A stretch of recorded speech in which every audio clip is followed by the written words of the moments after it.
Magnus Carlsen showed us how to counter the fried liver attack in the most brutal way possible. Now, this position arises from most common opening move sequence, and Gukesh, new generation beast, was playing Magnus Carlsen, all-time best, plain black. Now, you rarely see this move knight to g5 on top level, and that is why it makes it especially interesting to see how Carlsen would handle an attack like that. Initially, he played pawn d5, which is a standard move to block out this diagonal, but after pawn takes, there comes a surprise. Now, beginners here play knight takes d5, falling under that main trap. So here white can sack the knight, continuing with queen to f3 check with a double attack, and white wins the game. That's what usually happens on low rating levels. However, of course, at the top level, we don't see it. Now, usually GMs go knight a5, countering that way. However, Carlsen played a move which looks absolutely shocking at this point. It's a move pawn to b5. What the heck is going on? Now everything is attacking everything, it's just weird, and nobody's capturing anything, so what is going on here? It is absolute madness, yes.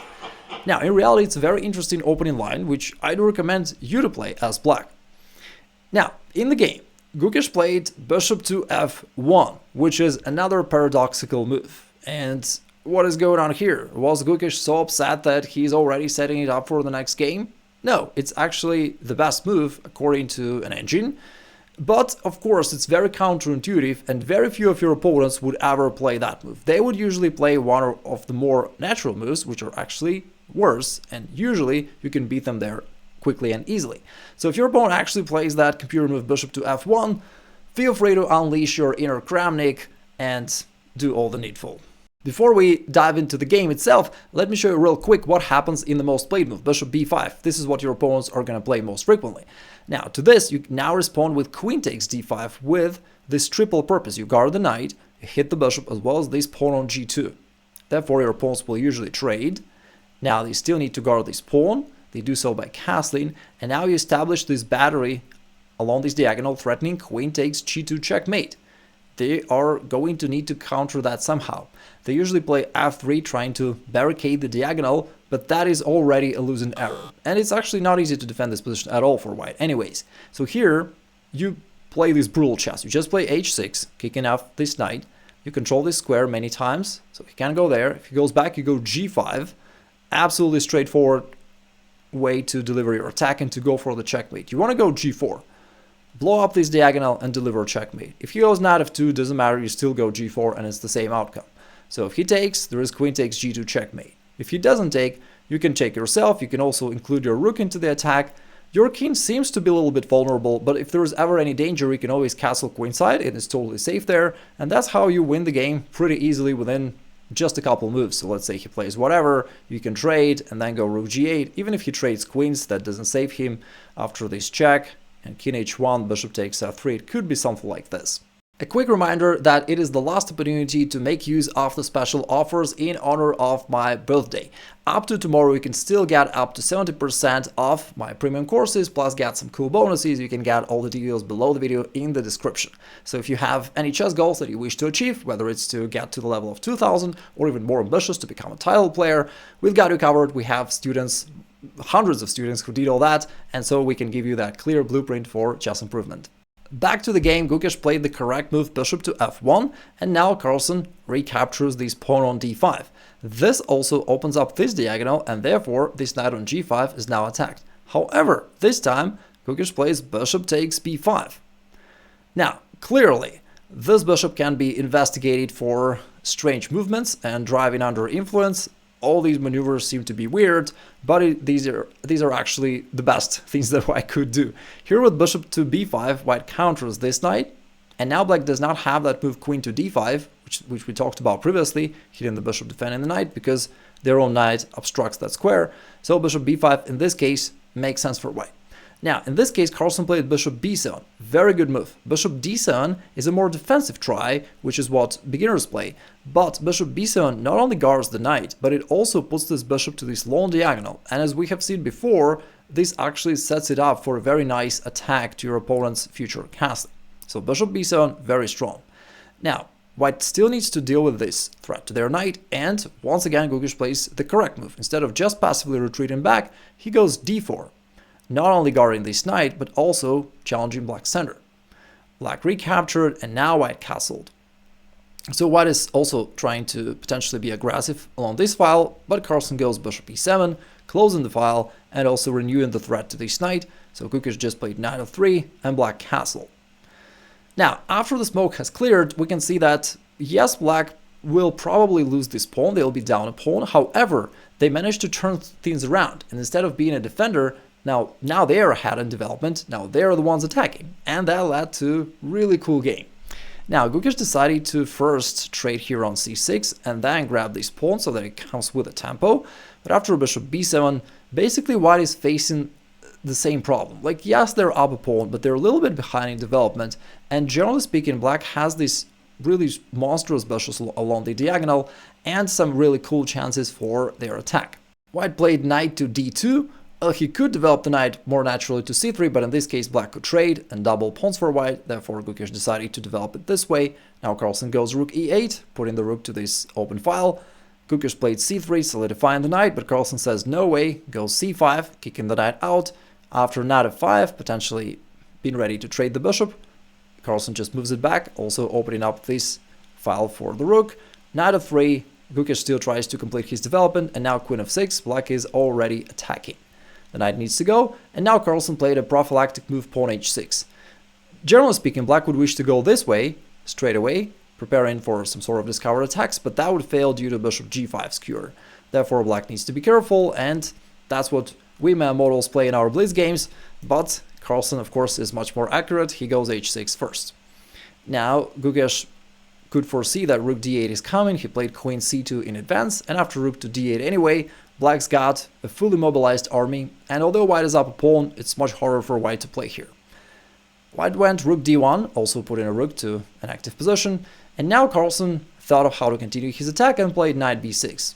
Generally speaking, you don't wish to move your pieces backwards, but in this case he wants to open the diagonal for his bishop and to put pressure to this knight on f3. Therefore, white traded rooks and then retreated the knight back to e1. Carlsen goes rook e8 with one more attack to this knight. It still needs to be defended somehow. Gukesh played bishop e3 to block the file, and Carlsen continues knight c4, mounting pressure. Once again, white needs to be careful. Now, something really exciting is waiting for us down the line here. White played knight f1, quite an accurate defense, just guarding the bishop. And after the trade on e3, yes, black seems to be active, but there is no easy way to somehow create any real threats, and Carlsen came up with a great move, pawn c4. A sacrifice of a pawn which vacates this square for his bishop, so he wants to have these double bishops down these diagonals putting pressure. And Gukesh responded with queen a4, also his own counterattack. This is an attack of this rook, this pawn on c4, also potentially this pawn on a7, and now black has no time to be accurate. Carlsen has to do something quickly, or otherwise he'll be just down material for no reason. Therefore, he just sacrificed the rook right here and continued with bishop to c5. Now that threatens this pawn and the king that is hiding behind the pawn. This time it's really critical situation for white, for Gukesh, and he played a tricky move. Now objectively it was better for white to guard this pawn by going queen e8 check, and it would simultaneously guard the pawn. However, in the game he played a tricky move, knight to f3. At first it looks like black can just capture it and he'll virtually win the game. But in reality, after Carlsen captured this pawn with check and the king moves, it turns out that bishop takes f3 is actually a blunder, a losing mistake by black, even though it looks like a winning move at first, because Carlsen did not play that move. In case of bishop f3, there is queen e8, and that saves the day for white. This is a double attack. And after king to h7, certainly white is not going to capture here. That would be just a disaster. Black would checkmate white within a couple of moves. But instead of that, white can grab the other bishop. And it turns out that although black has one check here, let's say this way, but white just moves away and they're ending up with extra material, and this time white is winning. So that's the pretty cool trap that Gukesh set along the way. However, Carlsen noticed the danger and played a precise move. On a way to f3, the bishop makes this stop on c6 square, kicking the queen out, and then black actually wants to grab this knight. Now white needs to be careful, so he went back to d1 in order to keep guarding the knight, but after bishop e4 it still looks absolutely critical for white, as black Black's 2 bishops are absolutely devastating right here. Gukesh played queen d7. Another cool move, still trying to capitalize on the same tactical idea, playing queen e8 with attack of the king and possibly hitting one or both of Black's bishops. Carlsen decided to be accurate and played king h7, but that turned out to be an inaccuracy, which enabled White to come up with a genius defense. Now, at this point, looks like White is totally lost. Basically, Black is putting the pressure down here. He wants to trade here and checkmate White or go bishop d3. Looks like there is no hope for White. However, Gukesh saves the day by playing the bomb cloud, king e2. He's using his own king to defend himself and even to attack this bishop, and also to guard this knight on f3. Now the bishop needs to go. Carlsen goes bishop b6, and now Gukesh played another brilliant move. Actually, the only move which saves the game, Rook e1. Now, this move looks awkward at first as the rook is blocked by the king. However, he's got a brilliant idea behind it. On the next move after Black plays whatever, bishop d3, or in the game Black played queen g6, threatening this, White just played king to d1, and he's basically making an artificial, very long castling. Now, normally in a long castling, the king and the rook must be standing one square to the right. But here he's still doing some sort of castling, and he's some sort of safe after that. Plus, the rook now gets involved into play. Carlsen played queen takes g2, still threatening something here, but now the bishop is left undefended. White can capture it. Queen takes l3 comes with a double attack, but White can just bring the rook back, and all of a sudden it looks like things are not too bad for White. He's actually still up material, and now Black needs to be very careful not to lose the game. Carlsen played bishop e3 to cut off the king and to threaten some sort of queen f1. Now Gukesh played b3 to remove this pawn from c4, and it's a nice idea because in some lines this pawn takes away these squares, which could be dangerous. For example, Carlsen played queen f1, and now, king c2 is not possible due to, that would lose the rook, but besides that there is also this checkmate. So this pawn on c4 is doing a good job, and that is why White is trying to trade it off. But in reality, of course, Gukesh just played rook f1, countering the check, and now Black has no better option than to just go back to f3. He can't go here because White covers that square. That would be an exchange of queens, and after that Black would lose this bishop. Therefore, Black needs to play queen f3, rook e2, and now Carlsen decided that it was a very confusing game, and it's better to end it with a draw after this perpetual check. Indeed, Black has nothing better, because otherwise White defended himself successfully, and now he would enjoy his material advantage, so it was Black's time to actually save the game.